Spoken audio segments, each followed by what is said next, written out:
Man, you're kicking my ass so far. These are two great outside the box picks, but they make so much sense.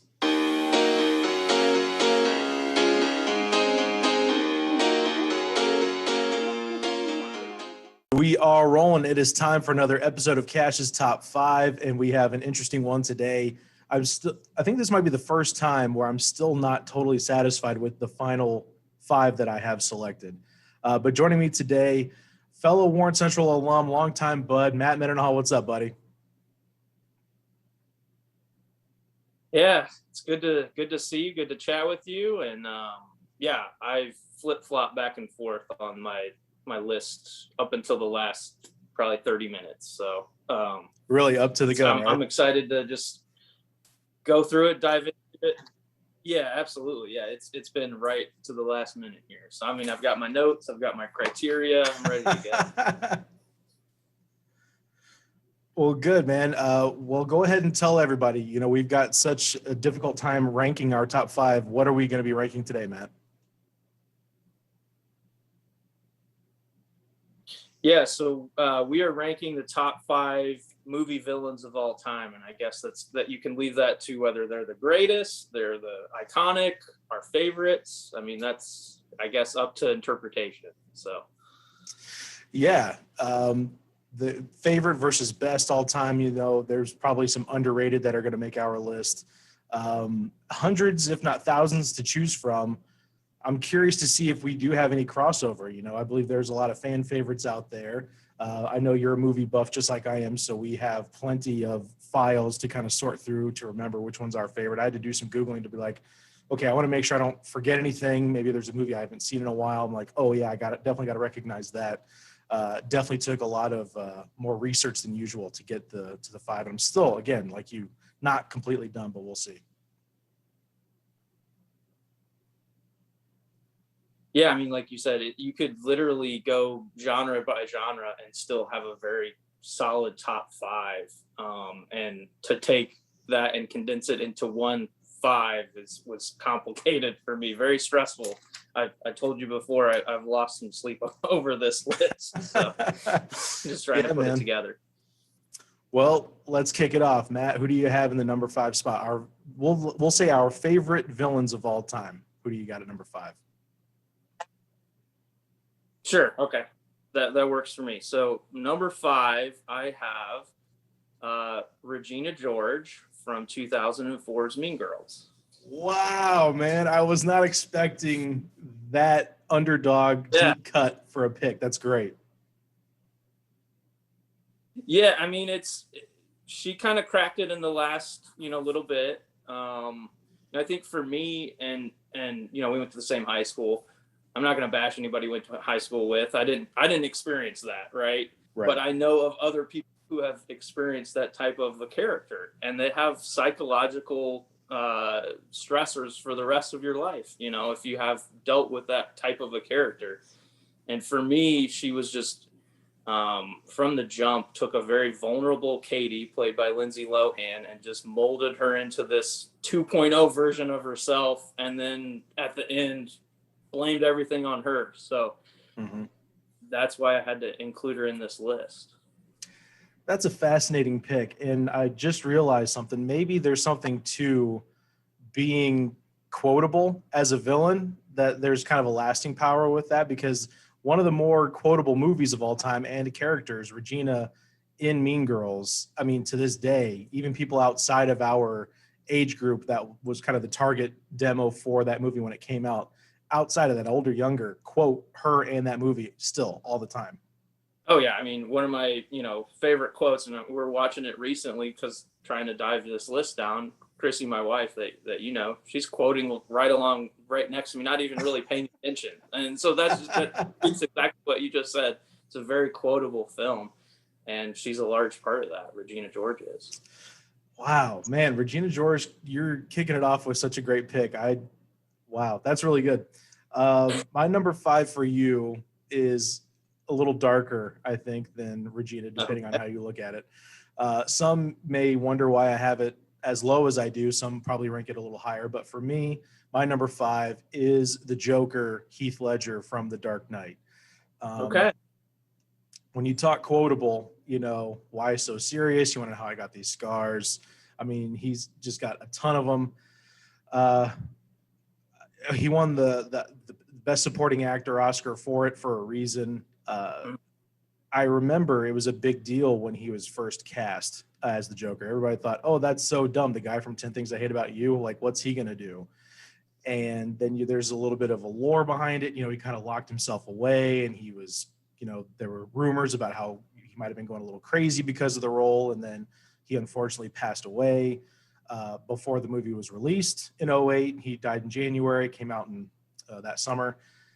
So there was so much hype and expectation behind it that to even meet those expectations was almost impossible, but to exceed them the way he did, an iconic all-time role, it's amazing. Absolutely. I mean, that movie that summer was huge, and a large part of it was because of the Joker and Heath Ledger's portrayal of him. And from scene to scene, it just amplifies as the movie goes on, just how, like, you're like, okay, he can't top that previous scene, and he does. And it's just, It's so amazing. It's a great film in and of itself too. Great movie. And I will admit that I am guilty of this, even though I kind of rail against it. Having your phone out while you're watching something, I kind of like, would you just pay attention to what's on? Right. But a movie we've seen a couple dozen times now, I find myself, on my phone, and then if a Joker scene is coming up, I'm like, okay, now I'm gonna watch, because I'm gonna watch okay, now it's back to Gordon talking about something. Okay, yeah. All right, I'm back on my phone. Like, no matter what, it's like watching first few seasons of Friends, a series I've seen over and over and over again. When I know the great joke from Chandler's coming up, I pay attention. Okay, Ross and Rachel again. All right, back to my phone. Yeah, like exactly. That's how I watch the Joker scenes watching The Dark Knight. Yeah, he's very captivating on screen, and it's from the jump too. That the bank heist right out the gate was such a great scene, and he's so having all these henchmen do his dirty work, and then he's plucking them off one by one, and it's such a great pick. He's very iconic, and I was sad to see that what could have been with that role too. Unfortunately, with Heath's passing, I mean, they left it open-ended at the end of The Dark Knight, to where we might have seen more films with him in them. Maybe not the central villain, but right. What could have been is obviously always that sad moment that you think about with him. Yeah, you're right. Absolutely. Well, two very different picks to kick off our lists. Joker and Regina George. Who do you got at number 4, Matt? Mine is a little bit lighter than the Joker, I'll have to admit, at number 4. But I picked Scar from Disney's 1994 Lion King. Man, you're kicking my ass so far. These are two great outside the box picks, but they make so much sense. Yeah, I mean, when you look at Disney over the course of their history, they always have strong villains, and I had to incorporate that in my top 5 somehow. And for me, I know when you guys did your top 5 Disney films of all time, it was referenced in your top 5, and the scene where Mufasa dies, that's such an integral part for kind of our generation, because that's really, to my recollection, the first Disney villain murdering somebody, like in our presence, where we see it. And wrong, some people will probably comment and say, no, you're wrong, whatever, and that's fine. That's me though. That to me though was just like, oh my gosh, this dude like killed his brother and then has his nephew offed, or so he thinks. Right. And then, for me, it's the after effects too. His one move to kill off Mufasa had ripple effects amongst the Pride Lands. I mean, you see over the course of the film how his reign on Pride Rock just devastated everybody around him. And it's one of those, he's a very iconic villain for me. Jeremy Irons, who voiced him, did such a fabulous job too. Yeah, damn, you're right, man. That's so true. And really, to your point, that's the first time we saw a Disney villain, murder another character. That came out in 94. So you were 7. We were both 6 or 7 when that came out. Honestly, that might have been the first death. Like, we didn't know what death was until seeing that. I'm sure a lot of parents taking their kids to see that were like, man, I think I'm going to have to explain death to my kid. But I guess now is as good a time as any, you know, if you hadn't had a grandparent or, you know, an older aunt or uncle pass or whatever. But yeah, man, wow.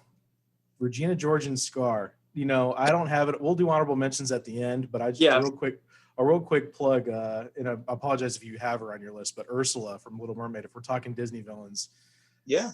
is solid.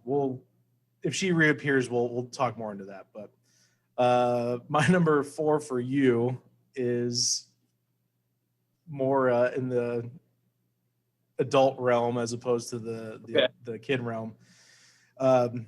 Movie came out about 6 years ago, and I feel like it was kind of a sleeper hit. I feel like it was kind of underrated. It was a sequel. People weren't really expecting it. And I feel like not enough people saw it for how good it really was. I saw it so many times. I saw it multiple times in the theater. I thought it was that good. Mad Max Fury Road, and the villain Immortan Joe. Yeah. Played by Hugh Keys-Byrne, who sadly passed away last year. He played Toe Cutter in the original Mad Max in '79. He came back as Immortan Joe. And this is where we're kind of got to, I feel like we have to have this conversation of, I have always said a movie is only as good as its villain. And it's kind of like the Hall of Fame debate. Like, is Peyton Manning really great because he had Reggie Wayne and Marvin Harrison? Or are they considered great because they had Peyton Manning? Like, is it the movie or the villain? Sometimes I think it's a little bit of both. But you had just such a unique character in Immortan Joe. He had the mask that kind of shielded his face. He was just kind of those evil yellow eyes. We saw in Dark Knight Rises where a mask can be kind of cumbersome to a character. It's like, wait, what did Bane say? Like, Yeah. But in Immortan Joe, you could clearly hear what he said.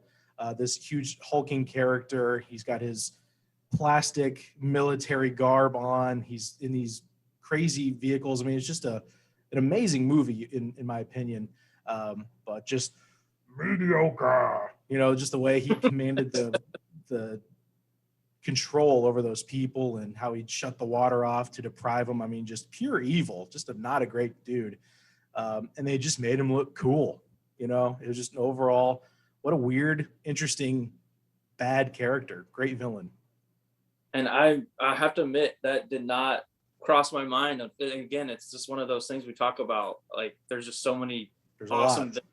And that came around when Frozen and Moana were kind of big in my household. So it wasn't where I might have paid close attention to, unfortunately. And I'm upset about that. You know, so definitely one I'm going to have to revisit after today. Yeah, I think that's part of the fun of doing these lists. Like, oh man, I forgot about that. Like, if you don't think I'm going to find somewhere wherever Mean Girls is streaming and throw that on because I haven't seen it in several years, like, I'm going to. And I hope more people do that as well. Like, oh wow, especially people who might have missed it. Like, Absolutely. They don't know what we're talking about. Like, hey, here's a great villain. Go appreciate it. Absolutely. Yeah, no, that's what's so great about your list. That just revisits a lot of things and nostalgia for people. And it's like, oh man, I forgot all about that. I need to go back and take a peek at that again. Yeah. So I was originally worried that we might have a little crossover, but it looks like we have avoided it so far. We've got Regina George. We've got Scar from Lion King. I have no idea where you're going to go with number 3, and I love that fact. Who do you got at 3? I'll be honest. I get more adult as we get up to number 1 for me. So number 3, this is where we talked about prior to, but I went back and forth with this one. This was originally number 2, and I had to peg it down 3. But number 3 for me is He Who Must Not Be Named, or Voldemort from the Harry Potter film series. So, okay, yeah. Played by Ray Fiennes, I think, who's underrated in that role. And you know, as the films progress, it gets darker and darker, obviously. So, right. For me, it was hard not to include him. I think when you have a character that is not really central in the first couple of films, but they're mentioned in it, and there's people are so afraid to utter his name for fear of the consequences. That's a pretty bad dude, in my opinion. And you know, the ultimate thing, you know, we talk about criteria. One thing for me was there had to be like this main protagonist kind of hero to counterbalance, I guess, the villain in some sense. Mm-hmm. And Voldemort does that progressively over the film. Plus, anybody that wants to parcel off your soul 7 different times to stay alive forever is not a very good person. Yeah, man, that's another great pick. And what, again, kind of like the expectations and hype behind the Joker, was there more hype for a movie series? I mean, Harry Potter, we're especially right in that age group where that was the zeitgeist, man. Harry Potter was everywhere. The books came out, everybody was reading them. Then the movie started coming out, everybody was watching them.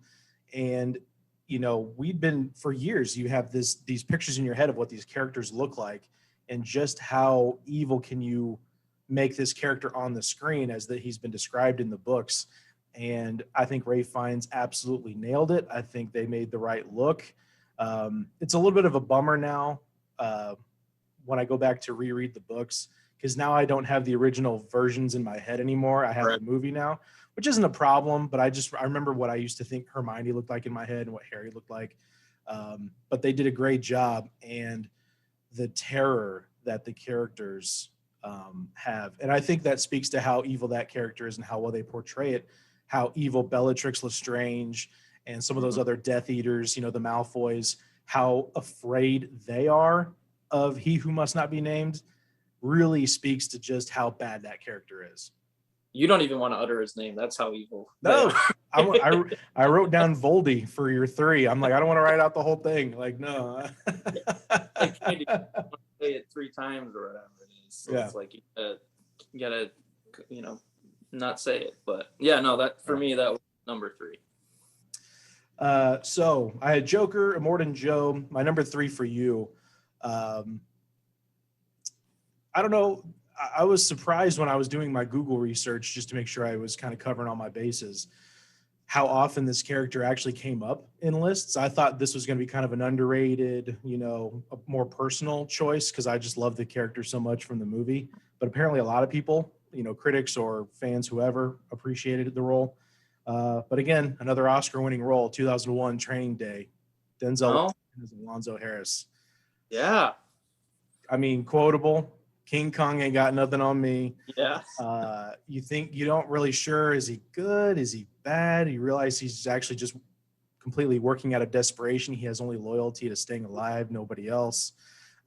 Double crossing, betraying his friends and former colleagues, and just as cool as can be. We'd seen Denzel as, Coach Boone in Remember the Titans. He'd been, in Glory, the soldier with all the spirit.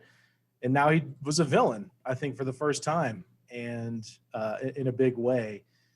He'd been a lawyer, he'd been detective before, so this is the first time we really saw Denzel get to really flex as a villain, and he nailed it. Oh, absolutely. I mean, it's a great film, and predominantly because of Denzel. And, to your point, he's that bad cop that is just out for his and himself. Like, and he takes this Ethan Hawke character to just the ends of the earth and is like, yeah, this is how it is out here. Deal with it. And if you want to be like me, this is what you got to do. And Ethan kind of pulls back. He's like, nah, that's not me. So that's a strong pick. Didn't make, no spoiler alert, didn't crack my top 5, but it was thought about for sure. I mean, and I'm a fan of anything Oscar, good or that's probably a good or bad thing, but for him to win the Oscar, I think just it was such a strong role and a great film for sure. And I don't know that a lot of people, it's not an iconic one, like you said, to your point. You're probably surprised that that's on that list, but when you kind of think about it more and more with those top 50 or 100 greatest villains or whatever, he does creep up more and more just because and that the lines that you said, I mean, it's quotable as well, and he steals the scene. Like, you want more of him. Yeah, you really do. Well, it's interesting because for me, I think there are two very different things that make a great villain. Either you have no idea of their origin, kind of like Heath Ledger's Joker. He's got a different story of how he got these scars. You're like, wait, how did he get these scars? This dude's nuts. or you really understand the humanity underneath it. You know, you learn that Alonzo Harris, oh, he's into the Russians, gambling debt, $1 million. Like, oh wow, so he's a gambling addict, or he has a gambling problem. He's a bad cop. You know, he was a good cop at some point. He rose up to detective. When did that evil is kind of harsh, but when did he start to sway away from the good? Was he always bad? You know, the desperation, you know, the love he has for his his son he goes to visit. The layers and the depth there that isn't usually afforded a good villain. I either want to know nothing about you, or I want to know plenty enough so I can really understand why you're driven to do the things you do. And I think that speaks to the movie. The direction, Antoine Fuqua did a great job in that movie. The movie gets darker as it goes on. Literally, the lighting gets darker, and I love that. And that really amplifies his character as he gets more desperate. I've always loved that. Absolutely. And any film that has Snoop Dogg and Dr. Dre in it, I mean, yeah, it's a great one. So yeah, absolutely. The Sandman, that's right. Oh, yeah. I now got to rewatch that. I'm going to definitely revisit that one for sure. Regina George, Scar, he who must not be named, Matt Mendenhall. We're talking about our favorite movie villains of all time. We're almost to the top. Who do you have at number 2? So my number 2, I think may appear on yours, but I could be wrong. It did crack your top 5 best Oscar pictures from the movies that you picked with Chick McGee. But so without further ado, number 2 for me is Hannibal Lecter from Silence of the Lambs. Okay. Get into it, because I have volumes to say about this. Yeah, I mean, what's so fascinating about Hannibal Lecter is he's obviously charming. You know, he has that charming quality. And if you kind of do your research, there's rumors or what have you that he's kind of loosely based, at least the Silence of the Lambs book and film, off of Ted Bundy when he was being interviewed by FBI profilers to try to help track down the Green River serial killer, who they end up finding. I think it was Gary Ridgway. Any rate. Yep.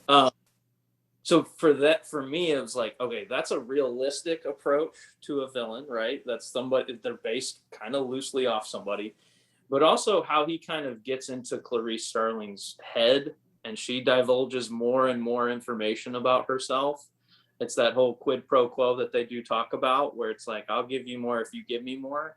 Mm-hmm. And ultimately it helps land him to escape, basically. And it's that whole mental mind trick where he just, Jack Crawford at the very beginning is like, hey, dude, Clarice, don't let him get into your head. Well, she does. And then he ultimately flees and has an old friend for dinner. So that's a great pick. I wrote him down, but I ultimately kept him off my list for a couple of reasons. One, I don't know that I consider him a villain. Sure. And the reason I say that is because now a movie can have multiple villains. We know that, especially if you're a Marvel fan, there's usually 2 or 3. But Buffalo Bill, you know, James Gumb is the real bad guy, the real antagonist of the movie. That's the guy they're trying to find and chase down. I could be wrong in this. I might be a little twisted in the head to think this, but I always viewed Hannibal Lecter in that movie, solely in Silence of the Lambs, as the romantic lead with Clarice. Yeah. He's obviously evil, psycho, cannibal, killer, no conscience.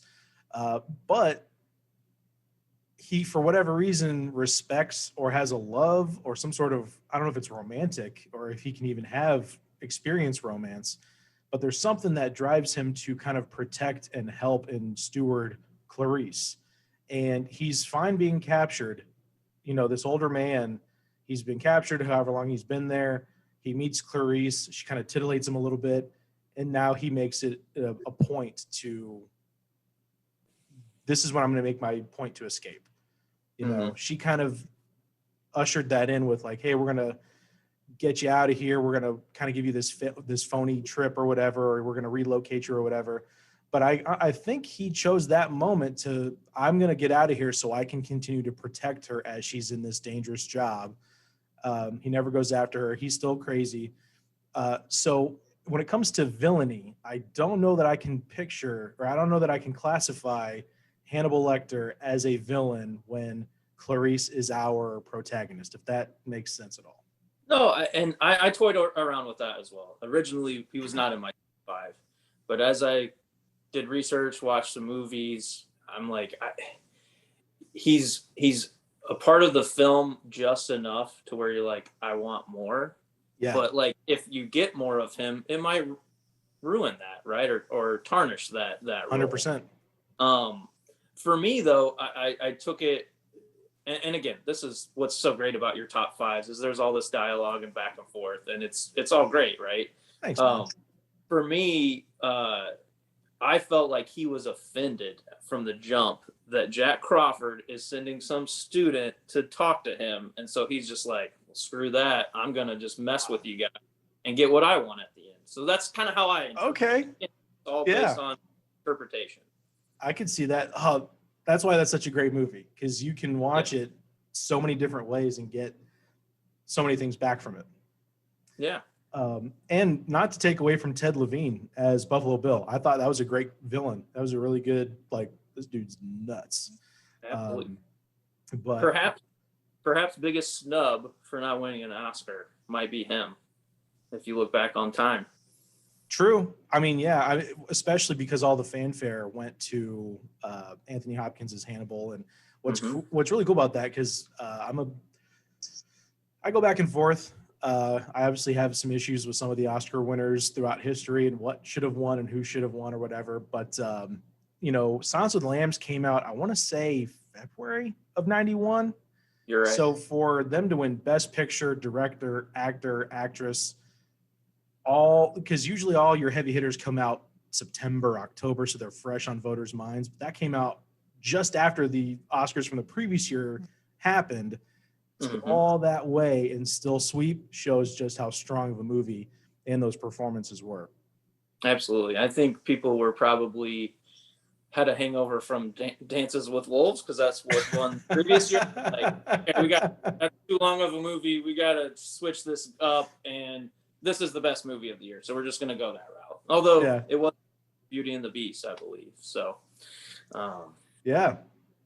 So completely different films there, but sorry. A little different, yeah. Yeah. So what do you have at your number 2?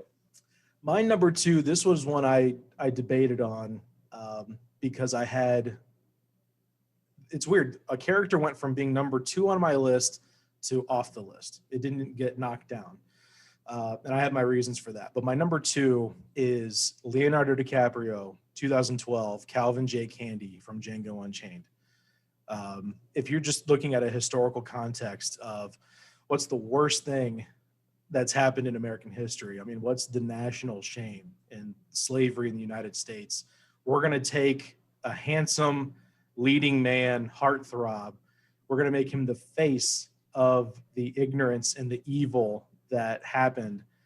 And he has flashes, very briefly, flashes of goodness or humanity that you think that might be there, but really lurking behind it is just this purely despicable character. I think Tarantino said when he was writing it, he had never written a character that he truly despised until he wrote the character of Calvin Candy, to where he was like, I don't even know if I want to make this because this guy's that evil. But Leo's portrayal, the lore on the set of working with Jamie Foxx and Samuel Jackson, he's like, I don't know if I'm comfortable saying these words. He's like, hey man, this is Tuesday for us. We're at work. You need to knock that off. Like, get to it. Him slamming his hand down on the table, and that's his real blood. He accidentally cut himself. I mean, there's just so much cool stuff attached to that role, that, and one of my all-time favorite movies. So again, is this the movie? Is it the villain? But he's just so good that I gotta rank him as high as I do. Yeah, no, I mean, Tarantino over the course of his films has always had a relative, I mean, you go Inglourious Bastards with Hans Landa, you go with these other characters. Leo, I mean, to your point, what you talked about previously about Denzel, you don't really see them in this light, right? They're typically the leading man, good guy, for the most part. This was one of the first times we see Leo as this evil person where you just like hate them on screen. And you know, you've got all the memes now where he's kind of laughing or whatnot, Yeah. you know, mug or whatever. But all kidding aside, that's a really strong pick. And it's a movie that's just, it's a Tarantino classic, I feel like. And because of that, it's Leo, and he's at his worst, if you will, right? As this evil person that, and you talk about slavery. I mean, it's a horrible thing without our history. And this is like the guy that is driving that on screen, and you hate that. And Yeah. for it being Leonardo DiCaprio, you're like, well, wait a minute, that was the dude that was from Titanic that we really like. Yeah. I'm having feelings that I hate this guy, but you do, like, you just hate them. You love to hate them, I guess. Yeah, absolutely. All right, man. Number one, we've got Regina George, Scar, Voldemort. I said it. Hannibal Lecter at number two. Your number one movie villain of all time. I have no guess. I really don't know where you're going to go with this because you have so many great picks so far. We haven't had any crossover either. That's been great. What do you got at number one? Well, we are finally going to have some crossover. Okay. And it's no coincidence that I'm wearing a Batman shirt. I was wondering. Yeah. So number one for me is the Joker from The Dark Knight. Yeah.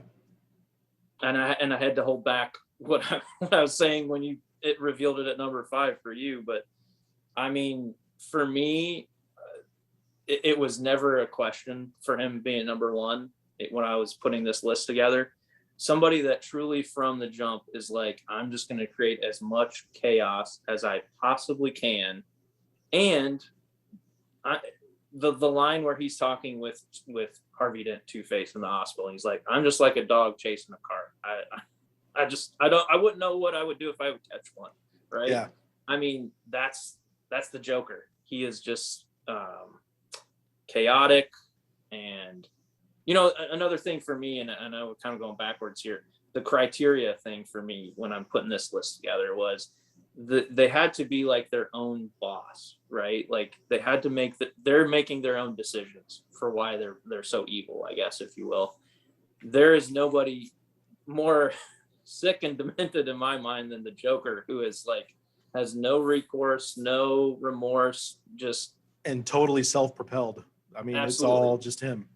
It is all him. He doesn't care what happens in his way. I mean, he'll kill off a judge, a commissioner, you know, and even, you know, the other thing, and it kind of ties into Regina George, they create this other monster, right? I mean, he takes this white knight of Gotham, who is Harvey Dent, and catapults him into the Two-Face character that we see towards the end of that film. Yeah. And really just, and you know, we talked about it previously. It was an iconic performance, and it was sad that Heath Ledger passed away, because it's one of those what could have been roles or future films that we obviously don't have. So yeah, absolutely right.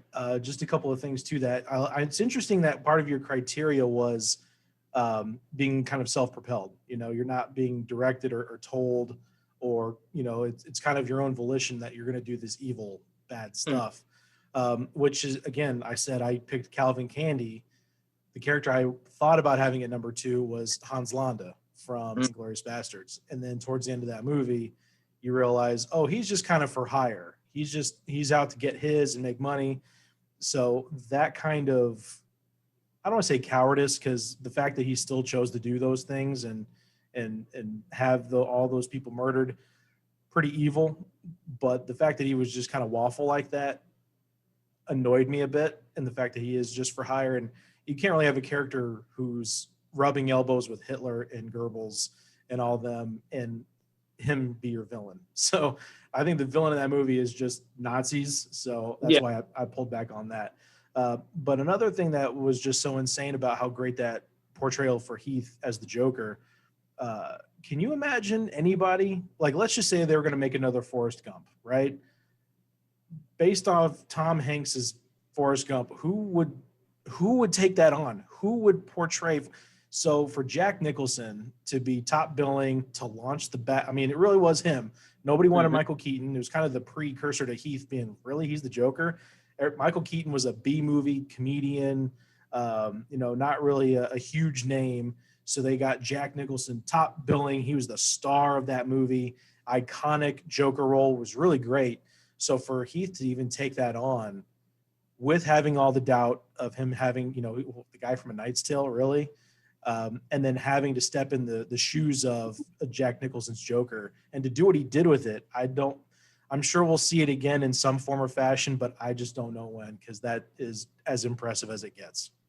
Yeah, for sure. And like you said, and to fill in the shoes of Jack Nicholson that he had out there for the previous kind of benchmark for that role, and to exceed it was not expected. Fun factoid, all 5 of my top 5, in some form or fashion, their character has been nominated for Best Villain at the MTV Movie Awards, for what that's worth. That's not why I chose them, but that's, okay. I went back and I'm like, oh, that just happened organically. Wasn't on purpose. So I'm gonna double check that. I'm gonna cross check that with like Blockbuster Movie Awards and see who all Best Villain.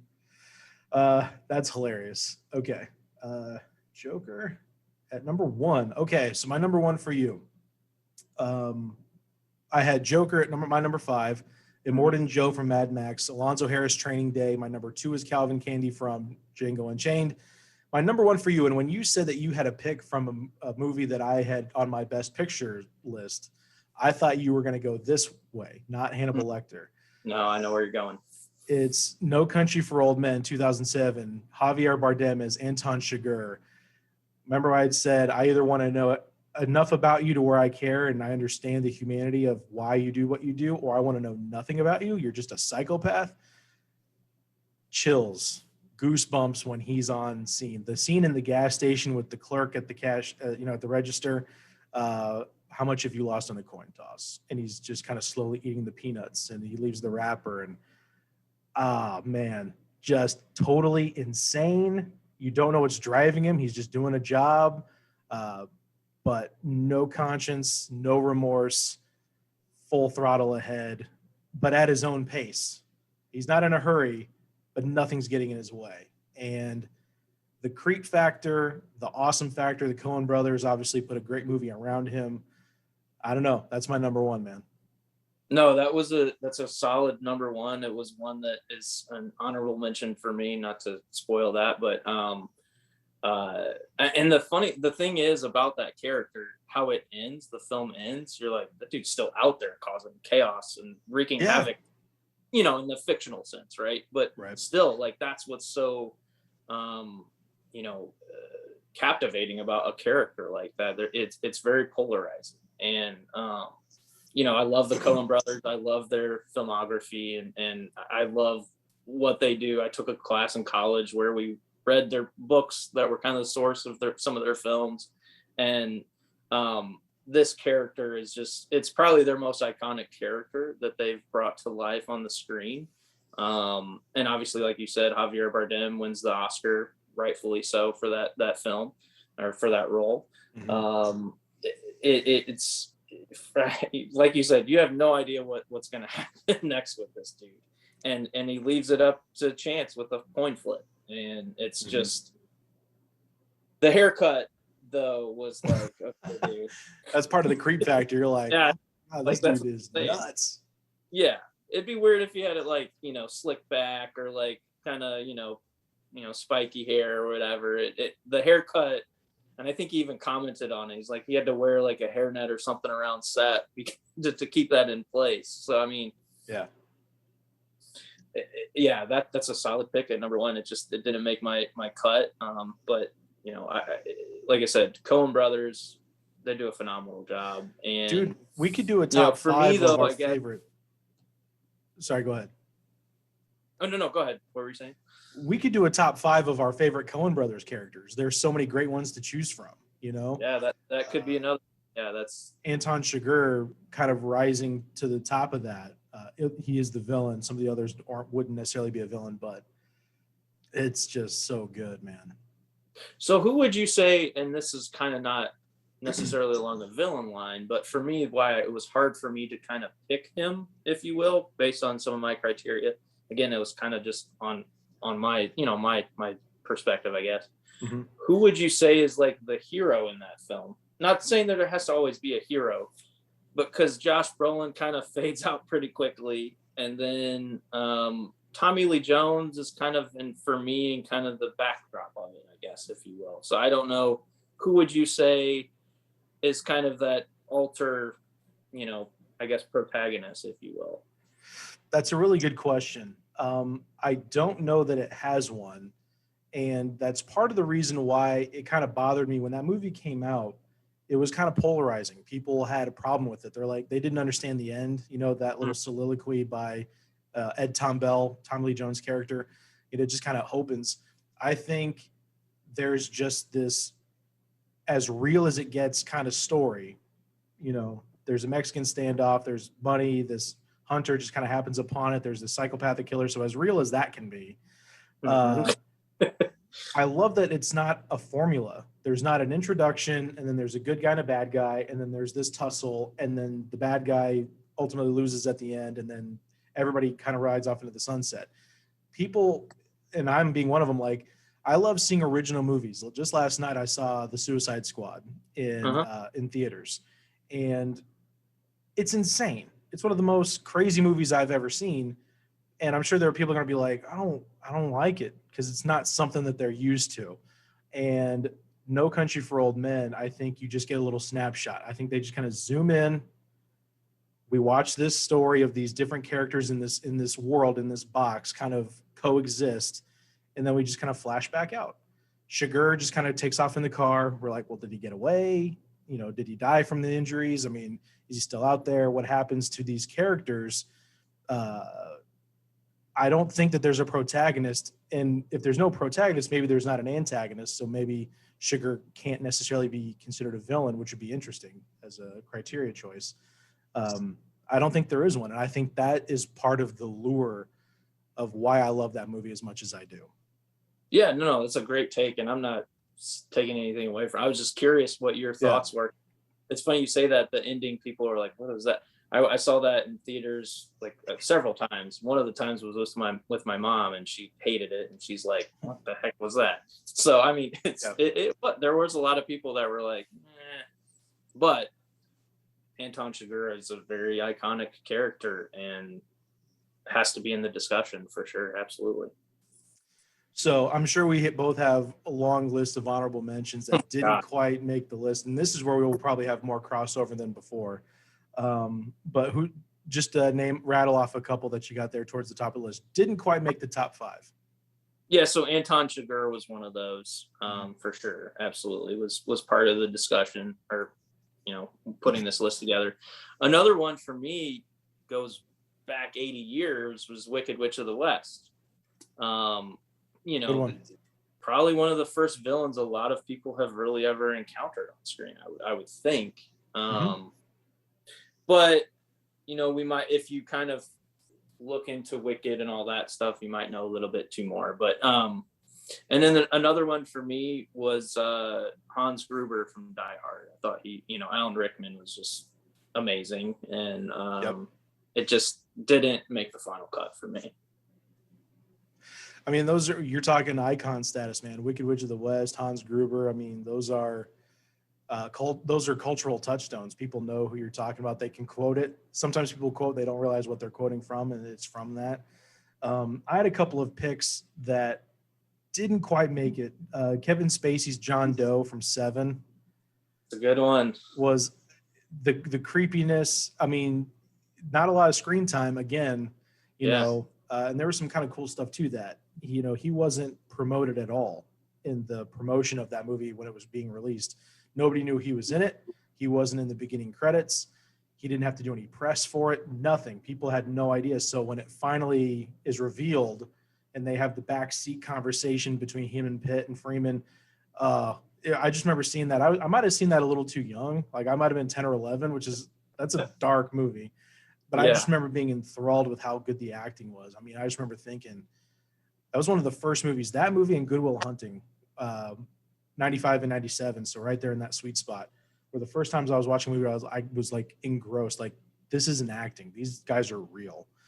And John Doe, again, he doesn't have a name. Don't know where he comes from. He's just doing what he's doing. And he like, oh my God, he did that to his wife. What, what's in the box? Insane. I had Judge Doom from Who Framed Roger Rabbit. Oh, wow. Okay. Christopher Lloyd, super creepy with the hat, but then towards the end when he gets tunified and he's got the crazy eyes and the glasses, like, scared me a lot when I was a kid watching that movie. And here's where I want to get your take. Sure. Because I was wondering if you were going to mention these guys and you haven't yet. Are they villains? Because both were in my top 5 and they were both removed. I had Jack Torrance, Jack Nicholson from The Shining, and I had Daniel Plainview, Daniel Day-Lewis from There Will Be Blood. 2 iconic roles, evil guys. Now, is Jack Torrance really the villain, or is he the victim, or is he both? And then Daniel Plainview, bad guy, but is he a villain? I probably argue that they're not villains. But again, you could have that dialogue with another person and they might suggest otherwise. Right. One for me, kind of throwing it back on you, is Nurse Ratched. Is she a villain? Yeah, she was on a lot of lists that I was looking up, and I was like, I remember hating the character, but does that make her a villain? Right. To me, she's just kind of, and I had Umbridge from Harry Potter as well. Oh man, you know what? I might have to make her room for her in the top 5. That actress, Imelda Staunton, yes, so good. I have never hated a character more. Yeah, I absolutely hated her guts in that movie. Yeah, she has a visceral reaction whenever she's on screen. So I mean, that was another one of her mine that I originally had in, and then I'm like I'm pulling back, and I'm like, well, who's the most prevalent villain within the whole series? And it's Voldemort. But if I just take a snapshot and just say, well, if I look at Order of the Phoenix, right, and then so I'm like taking notes and everything, I think she's almost just a crazy cat lady. But again, it goes back. No offense out there. It goes against my criteria though. Like, she's kind of the person from the Ministry of Magic that's trying to implement what they want done. She's a bit of a puppet. Yeah. Yeah. So I'm like, I can't do that. She was so hateable though, man. That's such a good call.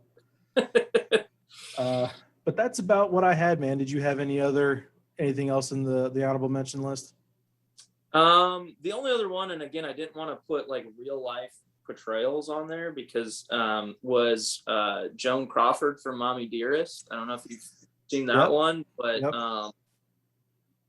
you're kind of like, well, I kind of understand her reaction as a parent. I'm not gonna pick into that movie, but I get why she's kind of like, now I'm not gonna wake up my kids and yell at them for having wire hangers, but yeah, I didn't want to put like a real life person on there because that was told from her child's perspective.